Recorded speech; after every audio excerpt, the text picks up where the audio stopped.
Assalamualaikum warahmatullahi wabarakatuh. Alhamdulillahilladzi arsala rasulahu bil huda wa dinil haqqi liyudhhirahu 'alad dini kullihi walau karihal musyrikun. Asyhadu an la ilaha illallah wahdahu la syarika lah wa anna Muhammadan abduhu wa rasuluh wa ba'd. Dunia memiliki watak sebagaimana yang telah dikatakan oleh sang penyair, "Thamaniyatun tajri 'alal insan fala budda lil insani minats thamaniyah." 8 perkara yang selalu melalui kehidupan manusia dan hampir semua manusia pasti akan menemuinya. Istima'un wa furqatun, ada pertemuan, ada perpisahan. Wa sururun wa huznun, ada masa gembira, ada masa sedih. Wa usrun wa yusrun, ada masa mudah, ada masa sulit. Wa suqmun wa sihhatun, ada masa sehat, ada masa sakit. Apalagi bagi seorang mukmin, sebagaimana yang telah dikatakan oleh Rasulullah SAW, ad-dunya sijnul mu'min wa jannatul kafir. Dunia itu penjara buat orang mukmin dan surga buat orang kafir. Sehingga bagi seorang mukmin harus berhati-hati di dalam menyikapi dunia. Karena cinta dunia berlebihan yang akhirnya menimbulkan benci kematian merupakan penyakit yang paling ditakutkan oleh Rasulullah SAW, yaitu al-wahan. Oleh karena itu Rasulullah SAW mengingatkan kepada kita semua, kun fid dunya ka'annaka gharibun aw 'abiru sabil. Hiduplah di dunia seakan-akan engkau merantau atau mampir, singgah sesaat untuk melakukan atau menghabiskan atau menyelesaikan sesuatu hajat. Maka pada saat Rasulullah SAW habis tidur dan tikar yang terbuat dari pelepah kurma membekas di dalam tubuhnya, maka salah seorang sahabat Rasulullah SAW merasa kasihan. Kenapa ya Rasulullah, engkau tidak berusaha untuk memerintahkan saya mencari bantal yang agak empuk, alas tidur yang agak sedikit lembut? Apa kata beliau? Mali walid dunya. Apa urusannya saya dengan dunia? Ma ana walid dunya illa karakibin. Sesungguhnya saya buat dunia seperti orang yang naik istadalla tahta syajarah, yang berteduh sesaat di bawah pohon untuk sedikit mencari peristirahatan, untuk agak sedikit menghilangkan keringat. Summa raha wa tarakaha, kemudian dia pergi lalu meninggalkannya. Maka Allah Subhanahu wa taala mengingatkan kepada kita, wa'lamu annama amwalukum wa auladukum fitnah. Ketahuilah sesungguhnya harta kalian, anak kalian adalah fitnah.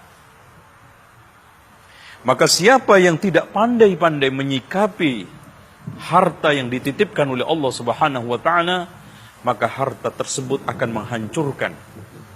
Lihat, perhatikan firman Allah Subhanahu wa taala, bagaimana harta itu membentuk sikap yang jelek, membentuk watak yang dimurka oleh Allah.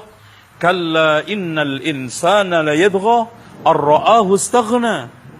Sungguh manusia itu cenderung melampaui batas ketika melihat dirinya merasa kaya, merasa dia memiliki segala-galanya, membuat dia lalai, membuat dia jauh dari Allah Subhanahu wa taala. Bahkan saling membunuh, saling jegal-menjegal, dan menghalalkan segala cara, membuat kerusakan di muka bumi, watak pencinta dunia. Sehingga Rasulullah SAW mengatakan, ma dhi'bani ja'i'ani ursila fi ghanamin bi afsad lahuma min hirsil mar'i 'alal mal wasyaraf lidinihi. Tidaklah ada dua serigala yang sedang kelaparan.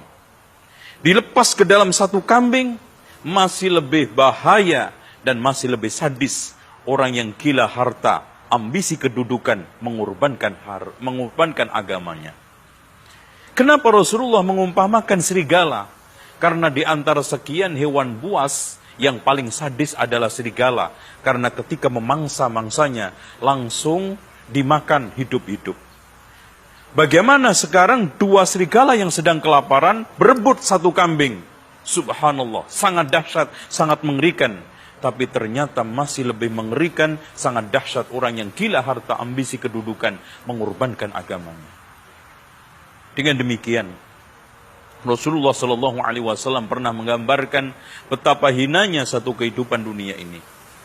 Pernah Rasulullah menawarkan sahabat, wahai sahabatku, adakah di antara kalian yang mau memanfaatkan kambing kudisen kurus yang bangkai ini? Ya Rasulullah, tidak ada satupun yang mau. Apa kata Rasulullah SAW? Sungguh dunia lebih terhina daripada ini kambing atas kalian. Dengan demikian, apa yang dikatakan oleh Yahya bin Mu'ad. Sesungguhnya dunia ini seperti kalajengking. Kalau kamu tidak pinter-pinter menjampi, tidak pinter-pinter melakukan ruqyah, jangan coba memegangnya. Apa yang dimaksud ruqyahnya? Apa yang dimaksud jampi? Ambillah dengan cara yang halal dan tunaikan haknya. Dan sungguh ketika orang meninggal dunia, terkena musibah dua. Bukan meninggal dunianya, tetapi harta yang dicari dengan cara yang halal, dia tinggalkan semua dan nanti menghadap Allah Subhanahu wa Ta'ala, dihisab semuanya. Dengan demikian, mudah-mudahan Allah Subhanahu wa Ta'ala menjadikan kita sebagai orang yang memanfaatkan dunia pada tempatnya sesuai dengan arahan Allah, wabtaghi fima atakallahu daral akhirah wa la tansa nasibaka minad dunya. Carilah kehidupan akhirat dengan keduniaan kamu, berarti dunia sarana tujuan adalah akhirat, tapi kita tidak mengapa untuk menikmatinya. Dan kita akan bisa beri kesimpulan, dunia adalah sarana tujuan kita akhirat. Jangan sampai kita balik, dunia menjadi tujuan kita, akhirat hanya menjadi sarana, maka akan hancur menghancurkan. Dan kita akan kembali kepada Allah Subhanahu wa Ta'ala dalam keadaan merugi.